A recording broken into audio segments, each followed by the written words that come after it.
Lecture number 3, Class 8, Part number 1. Assalamu alaikum wa rahmatullahi wa barakatuh. We start our lecture with dua. Bismillahir Rahmanir Rahim. Qala rabbi shrah li sadri wa yassir li amri wahlul 'uqdatam min lisani yafqahu qawli. Rabbi zidni ilma. Today the day is Wednesday and the date is 24 March 2021. Chapter number 1, Matrices and Determinant. As well as of this chapter, students will be able to define the rows column of matrices, skew matrix and matrices, determinant of square matrix, inversion method and Cramer rule. Diary है आपकी exercise 1.5 question number 4 to 6, exercise 1.6 question number 1 just inversion method. Students आप लोगों के 1.4 1.5 के question number 3 तक question हो गए थे लास्ट वीडियो में। आज आपके पास है क्वेश्चन नंबर 4 और क्वेश्चन नंबर 4 आपके पास ये है a into adjoint of A is equal to adjoint of A into A determinant of A multiply by identity. ये आपके पास आपके पास स्टेप्स हैं, स्टेप 1, स्टेप 2 एंड स्टेप 3 कि ये एक अलग चीज़ है, ये अलग है और ये अलग है, इनके दरमियान में इक्वल है कि इसको आप सॉल्व करेंगे तो आपके पास जो आंसर आएगा, इसको सॉल्व करने के बाद जो आंसर आएगा और इसको सॉल्व करने के बाद जो आंसर आएगा, तीनों के तीनों क्या होंगे आपके पास इक्वल होंगे। तो सबसे पहले हम लोग ये निकाल लेते हैं और इसमें ब्रैकेट के अंदर जो चीज़ होती है पहले वो सॉल्व करते हैं और वो क्या है एडजॉइंट ऑफ ए। तो पहले आपने एडजॉइंट ऑफ ए निकाला है। एडजॉइंट ऑफ ए में क्या करते हैं आप इस डायगोनल की जगह चेंज कर देते हैं और इस डायगोनल के साइन चेंज कर देते हैं। ये आपके पास एडजॉइंट ऑफ ए आ गया। तो पहले आपके पास ए लिखा हुआ है तो ए का मैट्रिक्स आपने पहले लिखना है, फिर एडजॉइंट ऑफ ए लिखना है। इन दोनों को आपने मल्टीप्लाई करना है। मल्टीप्लिकेशन के बाद आपके पास जो आंसर आएगा वो ये है -2 0 0 इन -2। ठीक हो गया स्टूडेंट्स। अब आपके पास जो आगे है वो है एडजॉइंट ऑफ ए इंटू ए। पहले ए इंटू एडजॉइंट ऑफ ए था, ए पहले था, एडजॉइंट ऑफ ए बाद में था। यहाँ पे एडजॉइंट ऑफ ए पहले है और ए जो है वो बाद में है। तो पहले आपने कौन सा मैट्रिक्स लिखना है एडजॉइंट ऑफ ए का, फिर आपने लिखना है ए का। ये आपने लिखा है एडजॉइंट ऑफ ए का मैट्रिक्स और ये ए का लिखा। फिर अब आपने इन दोनों को मल्टीप्लाई किया। मल्टीप्लाई कैसे करते हैं, first row first column and first row second column. पहले फर्स्ट रो को दोनों कॉलम्स के साथ मल्टीप्लाई करते हैं, फिर सेकंड रो को दोनों कॉलम्स के साथ मल्टीप्लाई करते हैं। ये आपने मल्टीप्लाई किया, आपने साइन चेंज किए और उसके बाद आपके पास क्या आ गया, ये आंसर आ गया। वो क्या है -2 0 0 एंड -2। ये देखिए स्टूडेंट्स कि आपके पास ये इसका आंसर भी यही आया है और इसका आंसर भी यही आया है। अब आपके पास थर्ड में सॉल्व करूँगी और उसका आंसर भी यही आएगा। तो ये तीनों के तीनों आपस में क्या आ जाएंगे, इक्वल हो जाएंगे।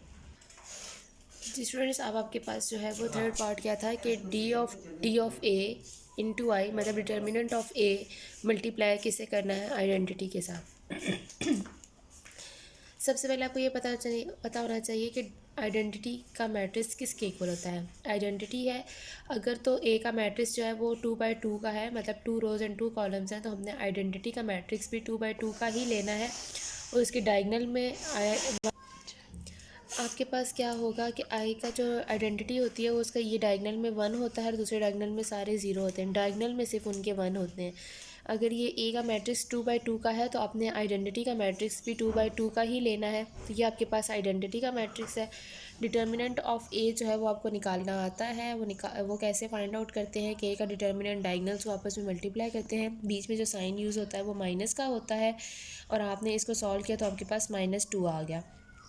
ऊपर क्वेश्चन में आपके पास क्या था कि आपके पास determinant of A multiply by identity. अब आपके पास ये यहाँ पे देखें क्या है कि determinant of A into identity है। तो आपके पास डिटर्मिनेंट का आंसर क्या आया था -2। आइडेंटिटी का आपने मैट्रिक्स लिखा, इसको अंदर मल्टीप्लाई किया तो ये हर एंट्री के साथ मल्टीप्लाई होगा।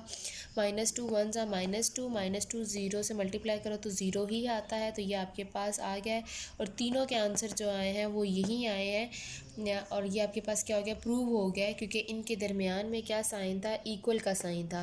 तो इक्वल का मतलब है कि इसको सॉल्व करें, इसको सॉल्व करें और इसको सॉल्व करें, तीनों के आंसर सेम आएंगे और तीनों के तीनों क्या होंगे, इक्वल होंगे। तो ये आपके पास प्रूव हो गया है। जी स्टूडेंट्स, अब आपके पास है क्वेश्चन नंबर 4 का पार्ट बी।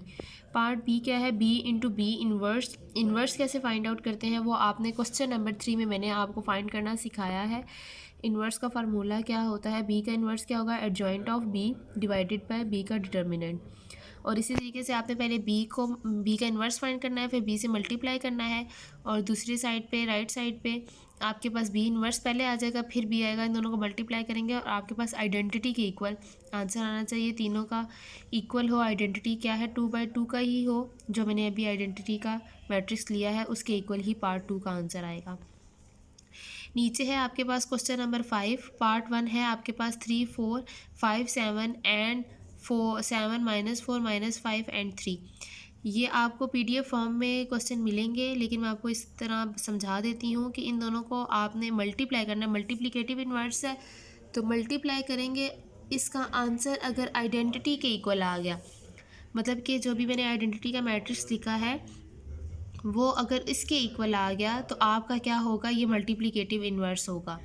ये दो मैट्रिक्स हैं, इनको आपने मल्टीप्लाई करना है, इन दोनों को आपस में मल्टीप्लाई करना है। आपने मल्टीप्लाई करने के बाद अगर आंसर इसके इक्वल आ जाता है 1 1, ये देखिए स्टूडेंट्स के 1 1 0 एंड 0 इस आइडेंटिटी के इक्वल आता है 2/2 मैट्रिक्स से, तो ये आपने नीचे लिख देना है फिर कि दिस इज़ मल्टीप्लिकेटिव इन्वर्स। और स्टूडेंट्स आपका जो आंसर है वो आइडेंटिटी के इक्वल लाजमी आएगा। अब आपके पास है क्वेश्चन नंबर 6। ये है आपके पास क्वेश्चन नंबर 6 का पार्ट 1, ए बी का इन्वर्स, बी का इन्वर्स इंटू ए का इन्वर्स। ए बी का इन्वर्स का ये मतलब है कि पहले आपने ए बी का प्रोडक्ट फाइंड करना है, फिर इसका इन्वर्स लेना है। तो ये ए बी का आपने दो मैट्रिसेस लिख लिए हैं, ये आप लोगों ने आपस में मल्टीप्लाई किया है। First row first column, first row second column, second row first column, second row second column, ये आपने मल्टीप्लाई किया। आपके पास आंसर क्या आ गया, -16 -8 6 एंड 0। आपने अब आपके पास ये ए बी ये जो आया है इसी का आपने डिटर्मिनेंट फाइंड आउट करना है। डिटर्मिनेंट फाइंड आउट किया तो आपके पास 48 आंसर आ गया है, ठीक है।